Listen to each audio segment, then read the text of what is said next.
I am so very excited to be here today. Just a bit of a background story. So, I remember when this book would come out. Pretty sure Wesley and I have the same agent, Tracy, and I remember thinking I would love to like do one of these events. And I never told anybody because I just didn't want to be weird. And then Eden texted me and like before she finished this, I'm like, yes, I'll do it. She's like, you'll do it? I was like, of course I'll do it. And so Wes and I used to work together at the Washington Post. I have so much respect for him as a journalist and as a person. And so there are these moments where you're like, I'm a DC native, the actual city, DC public schools, like literally K through 12. Used to come to this library all the time. And I'm just like, I can't believe that this is what I'm doing right now. So I'm just so hyper emotional that I get to nerd out with my friends and people I respect at home and like taking the same metro I took. Yeah, it's just amazing. So I have a million questions. I will open it up for you all, but like this is like, I would be asking these if y'all weren't here. But I want to start with, just for those who are unfamiliar with the phrase, how would you define American white lash? Of course. Well, to start off, thank you all for being here today. I really appreciate it. I see a ton of faces I know, a few who I don't, and so I'm excited to get to know you all as well. And it is just, one of the great things about doing a project like a book is that you get to sit on stage with your friends and talk about it, right? And that's way more fun than talking to like the other people. And so, I started this project in 2016. As at the time I was a reporter at the Washington Post covering issues of race and justice. And so my job for several years had been covering the rise of what was known as the Black Lives Matter movement, covering a lot of police violence and government violence. And 2016 was a time where we were all assessing what would the next season be in our lives and our politics, right?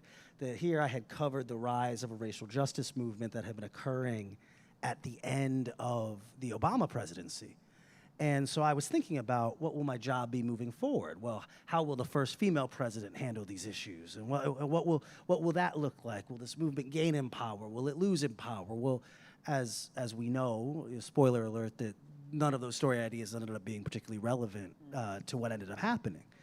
That while we had spent so much time looking at this racial justice movement and civil rights movement that had arisen in the second term of the first black presidency, at least some of us hadn't fully focused on the nativist movement that had also responded in response to that presidency.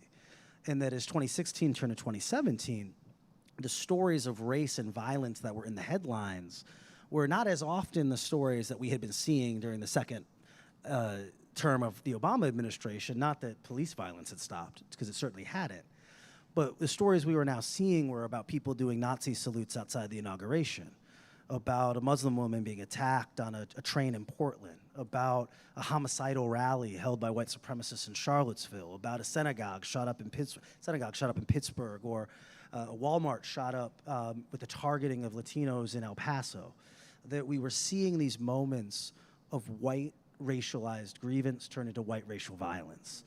And as I began reporting on these, I began looking and searching for ways to contextualize them in both the context of this moment we have been living through, to understand the current era and the Trump era as a response to the Obama era, but then also to understand this era in American historical context. What we know is that, and then I'll be quiet. Eden already warned me I had to be short in my answers, and enough of you know me here to know that, and that might be a problem.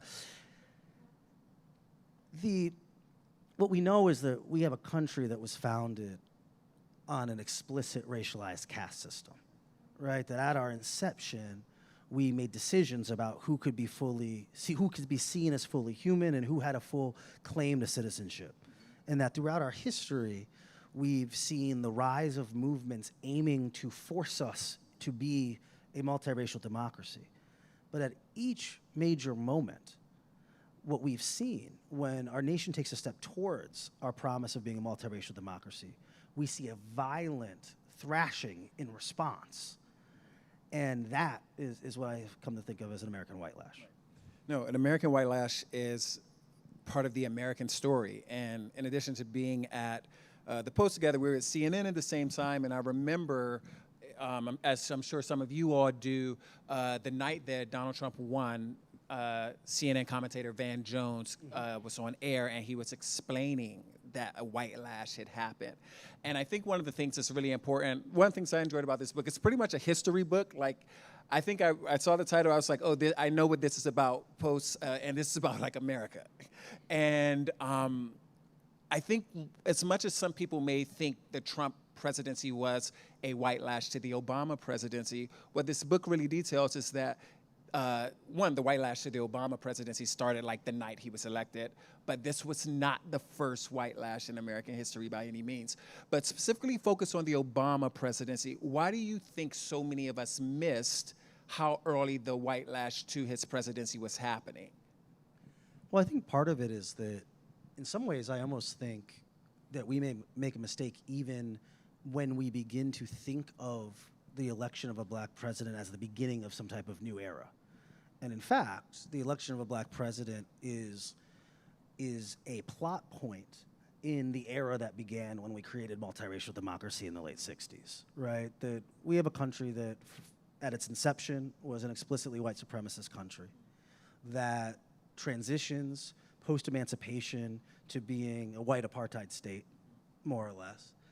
And then, as a result of the civil rights movement, we create under law a multiracial democracy where everyone has access to democracy, no matter their race, in law, not always in practice. Right. Still to this date, not always in practice.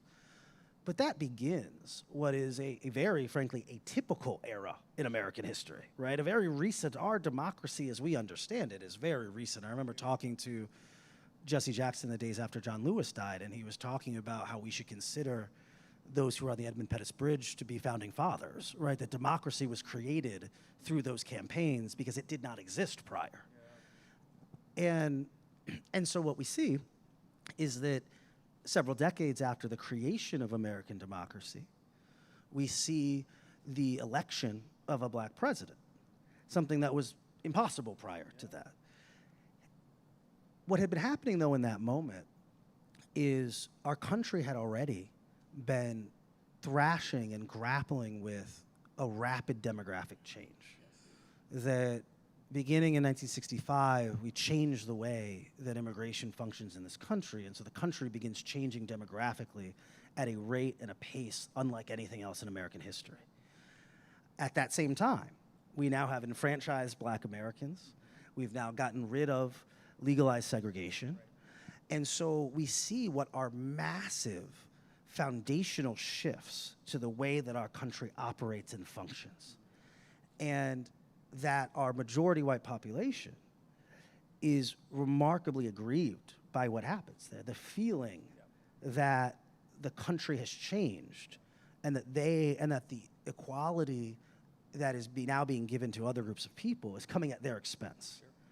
And so what we see at the time when Barack Obama is elected is we've already seen immigration become one of the largest issues in the country. We've already seen this anxiety be expressed and be accelerated by the economic downturns of the time. We've already seen an obsession in our politics with these ideas of amnesty or undocumented immigrants or illegal, and all of those things play to the idea that what it means to be an American is shifting and that it is changing, and that people who see themselves as indigenously American, now let's be clear, they're not indigenous to anything, but people who believe themselves to be the inheritors of the American promise and the American dream now believe that their position in our society has been threatened. And that only accelerates once a black man with a funny name is elected president. What we see is by the end of the Obama administration, 55% of white Americans believe that they are racially discriminated against. That the average white American in the world in which we occupy believes that they are essentially a member of an oppressed, racialized group. Well, that changes the behavior across the country. It helps explain voting behavior. It helps explain the rise of political movements we've seen. But what that also does is it plays to a dangerous extremist movement that is the oldest, most dangerous extremist movement in our country's history. That there is a movement of avowed white supremacists, people who do want to return to an explicit world of racialized caste systems, who are very excited about the fact that all the white people now think they're an oppressed minority, who are very excited about the fact that we have a politics where we've normalized using dehumanizing language against immigrants and refugees, people of color, where we're demagoguing about crime and about violence. Why? Because it plays into their talking points and plays into their hands. And so what we see increasingly in our era are people who commit acts of violence, who have been radicalized on the internet, in part by Google searching news articles. Dylan Roof, who walks into the church in Charleston, begins becoming radicalized by Google searching for black on white crime statistics following the Trayvon Martin shooting. And before long, he's marching into a historically black church, massacring people and leaving a manifesto about the, quote, Jewish problem, right? And so we see in this moment, when our politics becomes so coarse and highlights such base prejudice, it plays to the hands of true, avowed racists who would see the end of our multiracial democracy and would see harm to people like you and I. And I think it's really interesting, I think, how you perceived the election of Obama and whether or not it was a new day or not, or if things had changed, really depends on where you were in America and the circles you moved in. I was in Arizona at that time. I was covering politics, and so everything you're talking about regarding immigration and the Tea Party, the response on the ground to the night that Obama beat Arizona's John McCain was not what everyone else saw, at Grant Park from when you were in Phoenix. And so it's fascinating who was surprised and who was not and why. Well, and also what's interesting is that there was this desire, and I think the collective media did this as much as anyone, but there was this desire to proclaim that we had entered a new era, that this was new, that this was different, is this post-racial? And I do think that a big part of that was some people in our society, some powerful people in our society, seeing what they wanted to be true and not what was true. That we would all love to have advanced into a world where racism doesn't exist and we've overcome it and we've finally done the thing to make up for it. And it would be very nice if all we had to do was vote for our friend named Barack and now we've solved racism. That there was a desire for us to have entered some type of post-racial era, when in fact, what we see, the sociological studies show this, when they're historic first. They study this a lot when women are elected prime minister or they send to executive positions, that very often it in fact brings out additional misogyny because people think, well, I can't be sexist, I voted for her. And what we see in the years that follow the election of a black president is our public square becomes deluged with just absolutely nakedly bigoted rhetoric. And this is during the rise of Twitter, right?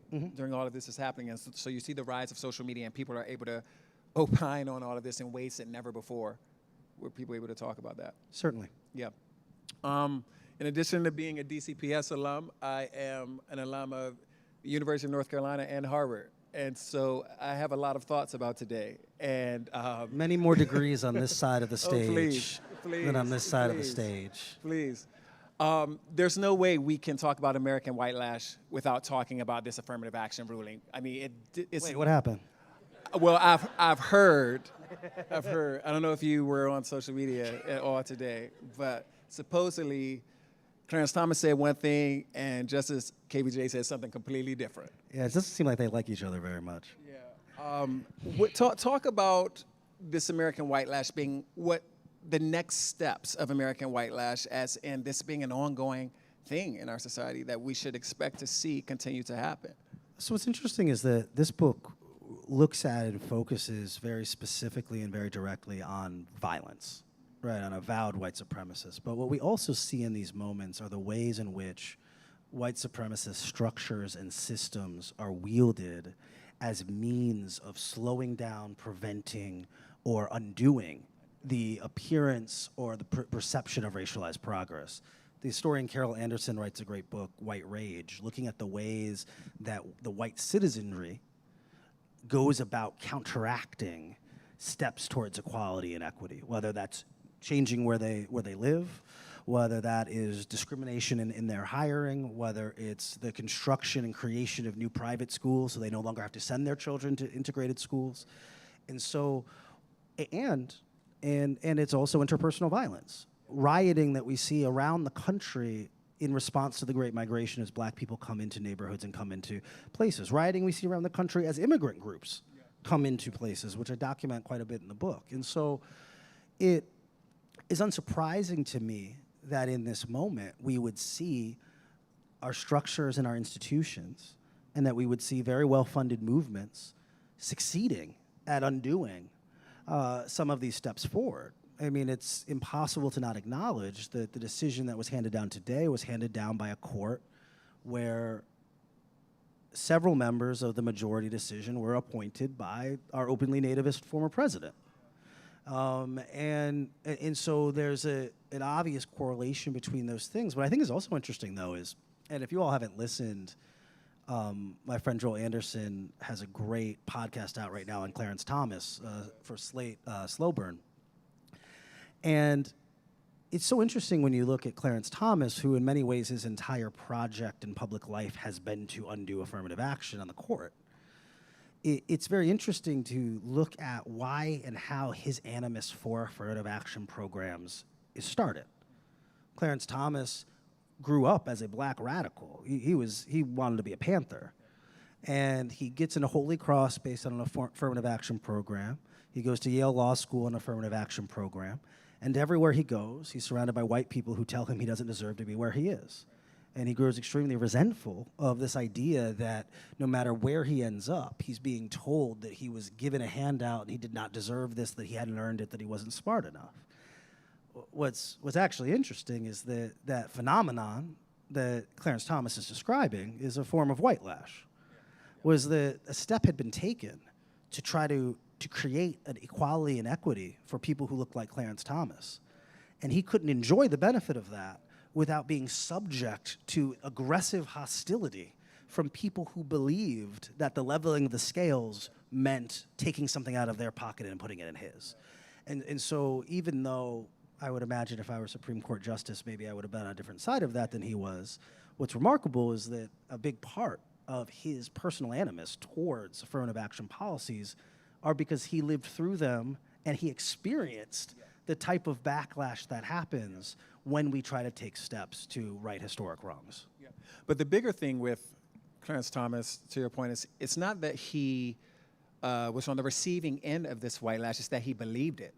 Because many of us have been told that we got somewhere because we were black. But you don't have to believe that, or you can believe it and understand that you were also told that from a legacy admit, or someone who got in for some other reason, or a donor. And you know what? The point is, we're here. It's interesting because Clarence Thomas has said that he is like either ashamed of his Yale law degree or he feels like it's sullied. But that's a choice that he made. And it's very interesting, I think, when you talk about the fact that an American white lash, you don't have to be white to embrace an American white lash. Of course. Well, because what we understand is that, and it's worth stating explicitly, right? We understand that race is a social construct, right? That there's not a biological reality. And that when we talk about whiteness, what we're talking about is the codification in American law beginning in the 1700s of racialized caste systems, right? We created whiteness in our law. We created a delineation. And what we have seen over time is the definition and the inclusion of that growing and expanding and contracting, that groups have shown up on our shores and have been not considered white. When the Italians arrived, they were not considered white. When the Irish arrived, they were not considered white. When many of the Jews arrived, they were not considered white. Yet today, they would be socialized and racialized as white. And so what we understand is whiteness as an identity is an exclusionary identity. It's an identity that's defined by not being something else. And when we think about it that way, what we understand is that people who themselves may not be socialized as white can benefit from such a system by defining themselves as, well, I'm not black. And so I think we see this. We see this very often in conversations about immigrant groups that come. We have conversations about the model minorities, about the way different groups of people who are racialized as minorities are pitted against each other, and how when people arrive in our society, they understand, if nothing else, that they want to be on one side of the caste system and not on the other side of the caste system. And the work that they then do to assimilate and ingratiate themselves with one side of it as opposed to the other. And we see that most prominently, arguably, in elections. And when you look at states like Florida, when you realize that there are groups that self-identify as white who other people, including white people, may not consider white, at least right now, right? And you think about the impact of that self-classification long-term. So when you think about whiteness and the future of whiteness, based on what you're seeing happening right now, what do you foresee, not that you are have some crystal ball, how do you see it expanding or the fight for it to expand wider than what it is right now? Well, I think it's fascinating, right? Because I think that you don't have to think back very long, very far. Go back to the election of Obama, and there was a lot of conversation, especially among Democrats and among the political left, of the idea of demographics being destiny. This assumption that as more Hispanic immigrants showed up, that they would assimilate themselves into a multiracial coalition with Black Americans, with other Hispanic Americans who are already here, which frankly shows actually a remarkable historical ignorance to both the behavior of immigrants who arrive in the United States of America as well as to how race functions in other nations and countries. That in fact, the majority of Hispanic American immigrants who are arriving self-identify as white.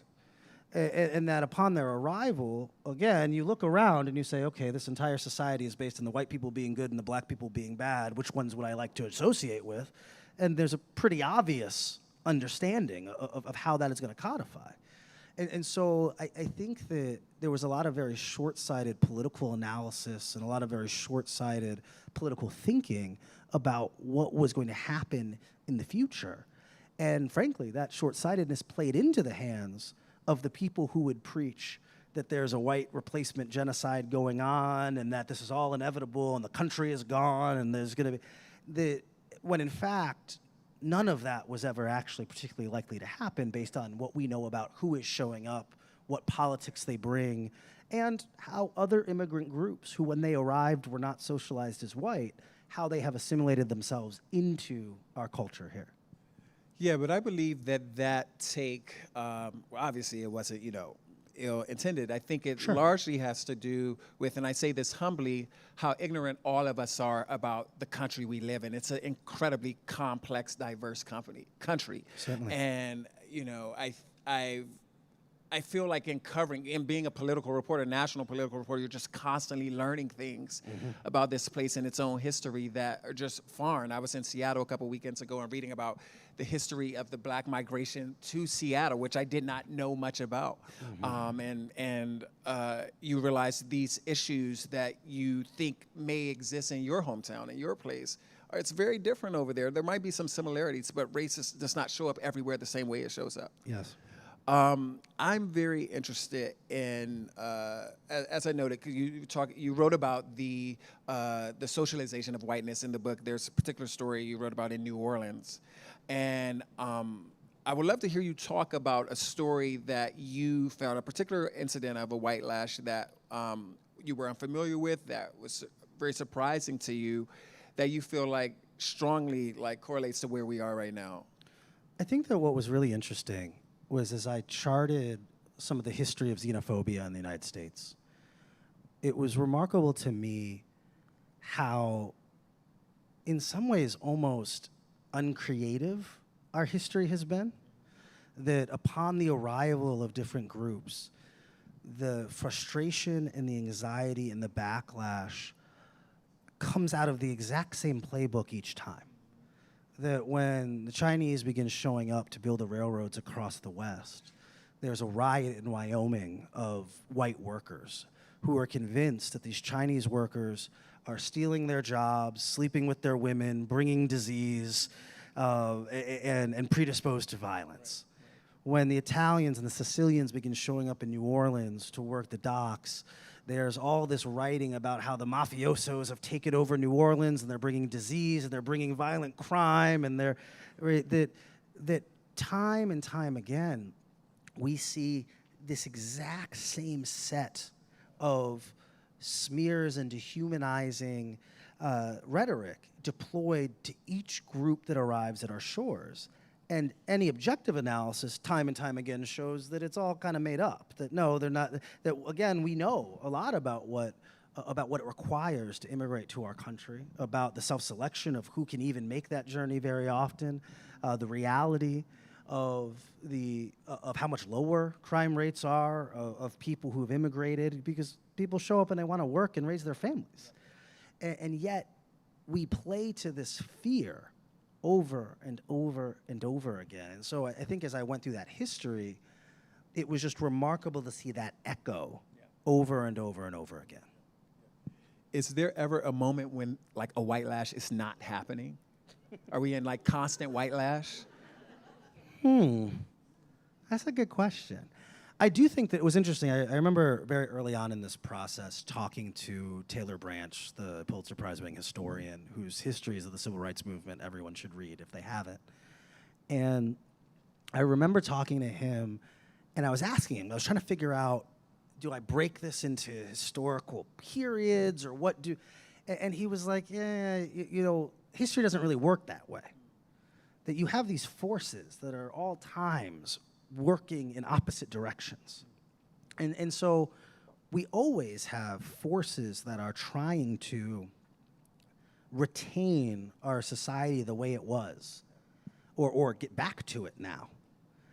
At the same time that we always have people who are fighting and advocating for a more just society. And so I think what's also true, and I try to outline this in the book a bit, is that at all points, these moments and these actions very often become the things that lead to the rising up of anti-racist activism, of civil rights activism, that we see moments of, we see the lynching of Emmett Till creating the civil rights movement. And so what we know is that these two forces remain in this tug of war. And I think that what's most important for us and most applicable for us in our thinking is that I think that those of us, all of us in this room who were born into an America that is a multiracial democracy, I think it can be very easy for us to take for granted that that is a settled question. Right. That there are not forces still actively trying to change that. And when we accept that that's not a question that's settled, that remains a battlefield, it changes what our obligation is, both as individuals but also as institutions, to defend as our ideal that type of multiracial, multicultural society. Yeah. Absolutely. I was covering yesterday a symposium in Birmingham, Alabama on the 10th anniversary of the Shelby Supreme Court decision about the Voting Rights Act. And it's just a reminder, you're talking about the legislation in the 60s that passed. You know, when you're reading it in high school and from a historical perspective, should I say, you think this is passed, this is done, this is the end. And here we are. Years later, still talking about the Voting Rights Act of 1965, hoping that it, you know, full protections of it be put in place. Mm-hmm. Well, I think that it's, you know, we were talking about this backstage, right? Our history isn't that long ago. You know, it's not that Reuters did a big project that published a few days ago looking at prominent people across our politics who are the direct descendants of someone who owned enslaved people. And it was very interesting because most of the elected officials didn't comment and didn't want to talk about it, and some of them did, and I thought their statements were actually revealing and very interesting in many cases. But you know, some of them there was this you could read the defensiveness in the statement. It's been brought to my attention that my great-great-great-great-great-grandfather, who I never knew and never could have, once maybe, according to you, owned some people. But what I will say though is, 4 generations ago isn't that long ago. Your grandfather's grandfather is not that long ago. The things that happened in that many successive generations still shape and impact the world in which we live in today. And so I think that it gets back to what we were talking about in the context of Obama, where it's very tempting for us to believe that our history is further in the past than it actually is, because that removes our responsibility to do anything to remedy the evils of the past. While if we accept that the world we live in was shaped by those evils, we now have a responsibility to remedy them in some way. So my final question, Wesley has been all over the place this week preparing for this book release. Tomorrow he's going to Brazil. And I would have loved. Don't come with me. I'll be on the beach. I would have loved to have been able to do that. Yeah. But my question is, anyone studying global politics or paying attention to foreign affairs would argue that this white lash is not a uniquely American experience. Certainly. Can you talk a bit about what you have seen regarding this happening beyond the United States? Well, certainly, yeah. I'm heading to Brazil tomorrow. I was in London a few weeks ago, 2 weeks ago. And what we've seen in this moment is a vitriolic, violent, reactionary response to globalization, to demographic change, to the feeling of people who, in some cases, and once we expand it globally, some of whom are native born to their countries, but others who believe themselves to be the inheritors of a country or a space, a frustration and a fear of immigrants and of people who are different than them, that we're operating, that fundamentally, there used to be this line of thinking that was pretty quickly proven wrong, but there was this line of thinking that we'd reached the end of history, that we had reached this glorious time where the world is flat and everything is great and we're gonna all get along, we're all friends on the internet, and we have overcome. Correct. That didn't last very long. Because the reality is, no matter what country we're in, no matter what region we're in, so often we still operate from a mindset and a position of scarcity. The fear that if I fill your cup, it's gonna mean there's gonna be less in mine.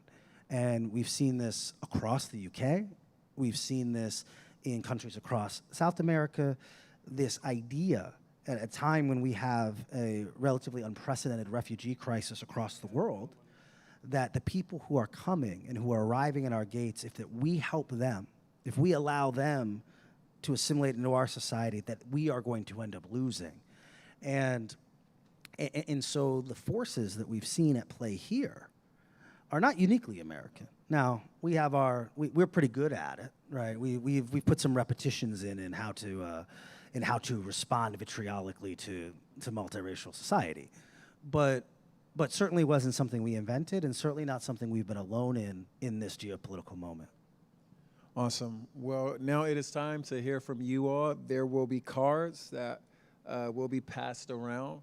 But if there are individuals who have questions already, we would love to take them. Is someone going to run a mic or?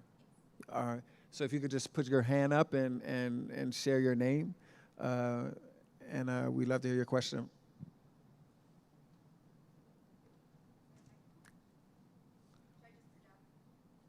Or we can, there we go.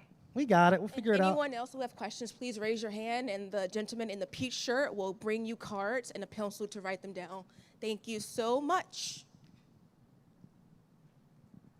Thank you so much. My name's Regina. I'm a producer with Notes from America with Kai Wright out of WNYC. You were on the show when we were the United States of Anxiety, so thank you so much for that time. Hopefully we can have you on again. I'm curious, you talked about how unoriginal a lot of this is, how cyclical it is. I wonder, though, if you feel like this is an unprecedented time with all that is going on right now. I mean, we're seeing DEI rollbacks, we're seeing affirmative action rollback, we're seeing so much in so many different realms. I wonder, what is your take on this moment in history? Sure, it's really, really interesting because I actually think the more we learn and dive into our history, the more we realize how precedented all of it is. I've been spending a lot of time right now reading about the 1920s, which were a moment extremely similar to the moment we're in. That we had, not that long prior, seen a massive change in our society in that we created the beginnings of a multiracial democracy, emancipation and Reconstruction. We were living at a time of massive income inequality, of massive technological change in the country, of massive societal debate around issues of race and gender and sexuality, a time of rising anti-Semitism, a time of a foreign war in Europe and these questions of what role we should play in policing it, that we had elected an openly bigoted president named Woodrow Wilson, and that we saw a movement that rose And it ran on a nativist platform that was based, yes, in part on resistance to black advancement, but also based on a hatred of immigrants, of Jews, of Catholics. And this movement, the Ku Klux Klan, elects senators and congressmen, and they pass the 1924 Immigration Act. And they burn anti-racist literature. They codify a false history into our history books of lost cause mythology. They construct statues of Confederate generals, even though at this point it's almost been 50 years since the fall of the Confederacy. And so as we sit in this moment where we have a movement of aggrieved white Americans who are not just upset at black people, but very upset about immigrants and refugees, who are worried about subversive ideas being taught in schools, who are banning literature, who are giving the Medal of Honor to Rush Limbaugh, right? That we see a moment that, in a lot of ways, has actually stunningly direct precedent. And unfortunately, precedent where our institutions have not met the moment. That amidst the rise of the Klan and the lynchings across the country, we see black Americans and activists begging for federal intervention, and the refusal of our federal institutions to stop this type of terror and this type of horror. We see the mass media be used as advertisement for the Klan and recruiting instead of disrupting it, right? And then we get to this moment where here we see our institutions debating, and I might suggest often failing, to serve as bulwarks to our democracy. We see a coup planned in public that goes unstopped. We see we see people handed microphones and give audience on live television to spread dehumanizing language against people who identify differently than we do, right? That in this moment, our institutions have to understand that they exist, first and foremost, to protect our most valuable ideal, and that is that ideal of multiracial freedom and democracy. And I think too often we fail to do that. This question is a great one. Can't wait to hear you talk about it. Wesley, I know it's early, but what's on tap for your next book? You're a fabulous writer. We talked about this upstairs, so that's why I'm excited about it. I've got a few things I'm kicking around and playing with. Maybe I'll never write another book again. That might be Fake news. But part of me for a while has really wanted to play around with some fiction writing, and I've got an idea or two there. And then I've also in the really early stages of working on a book that is a little bit more family history, and looking and writing about some of the ways that myself, my father, and our line have grappled with these issues, and how in so many ways our past can be prologue, and how trauma is passed down generationally. And so playing around, I'm still really early. The reality is I take on too many projects, and so maybe, just maybe, I'll take a break right now, but most likely not. Have you written about yourself before? Just a little bit, not a ton. Yeah. I mean, I've done an essay here or there, or there'll be times in profiling someone, maybe in a magazine piece, that I'll break the fourth wall every once in a while. But it is very different to interrogate and to apply journalistic rigor to your own life, much less the life of your family. Yeah. How has your family, your father in particular, responded to you becoming an academic? Well, The background is Wesley was sharing how his father has pressured him constantly in his youth about not taking school seriously enough, and now he's a professor. Anyone who knew me as a kid is very surprised that I would want to spend any time in school now in any context, and I'm surprised by that as well. I do think that I'm someone who always learned by doing, and I think that in our field, in journalism, where our job consists of seeing things, of having ideas, of asking questions, of talking to people, they're all skills that you have to sharpen by doing them. And I think that so often, unfortunately, because of what's happened to our industry and the financial collapse of it, that so many of the training grounds that existed previously, so many of the early jobs like you and I had coming up, just do not exist. and the editing and the support and the resources just are not there to train a rising generation. And so I think increasingly it falls to journalism educators and journalism schools to provide not academic theory or debate, but rather to provide a learning and training ground where we learn and where, like a training hospital, we operate on live bodies. And I think that that's extremely important. And so I'm really excited the work I've gotten to do in the past with students and now the work that I'm gonna keep getting to do. And so I'm going to avoid being academic as long as possible and instead just do some work. I deeply worry sometimes about the impact that the absence of those early jobs, journalism jobs, has on readers' ability to understand the America in which we live. Like before I came back to Washington, I was a reporter in Charlotte and Kansas City and Phoenix, and we're not seeing that as much in our national media, people who've come up those ranks. I know I sound like an old man, but it's just, I am that. But it's true. I think one of the best ways you can write about America is by being in it.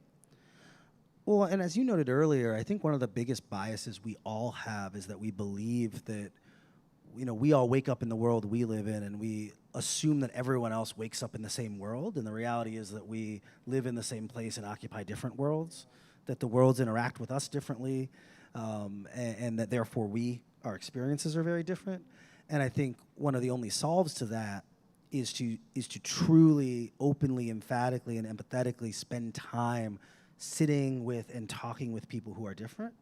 And very often, historically, journalism was a space that would provide for that and allow for that. It would force us to grapple with other people's experiences, other people's truths. It would force us to hear things that we weren't inclined to agree with.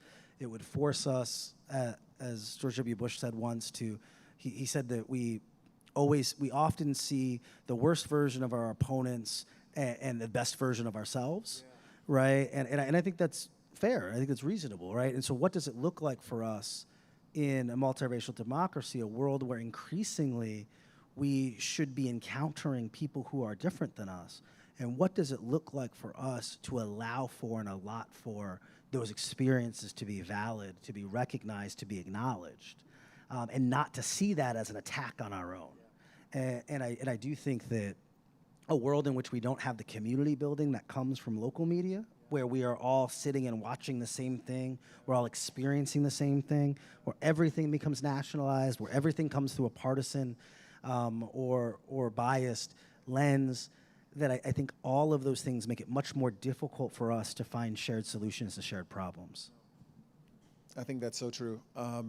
This other question I think is really interesting. Wants you to speak to the influence of the conservative billionaire class on the American white lash. There was a congressman from Georgia, I think David Scott, and his response to today's ruling called Justice Clarence Harlan Crow Thomas.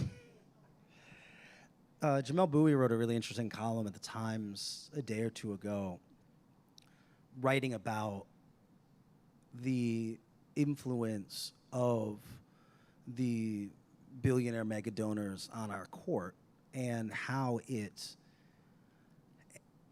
there's almost no effort even to shield or disguise what is clear, at the very least, is the clear perception of impropriety. But I think what we also know is that all of us know this because we live in the real world. We know that it's harder to criticize your friends. We know that we all have that people-pleasing part of ourselves. Well, if I know that person, if I like that person, if I spent time with that person, I've been on their boat, I've done this thing. It becomes much harder to take the brave stance against them. It becomes much harder to buck the conventional wisdom in that social group. And so what we've seen has been a choice for members of our institutions to completely break down any desire, any norm, any standard of having even the perception of distance from these types of players. I think that, now to be clear, none of this is new. Some of the mechanisms are new, right? The way money can be given, some of that is new, but we have always lived in a society where there's a small set of people with an outsized influence over these types of decisions that impact everyone.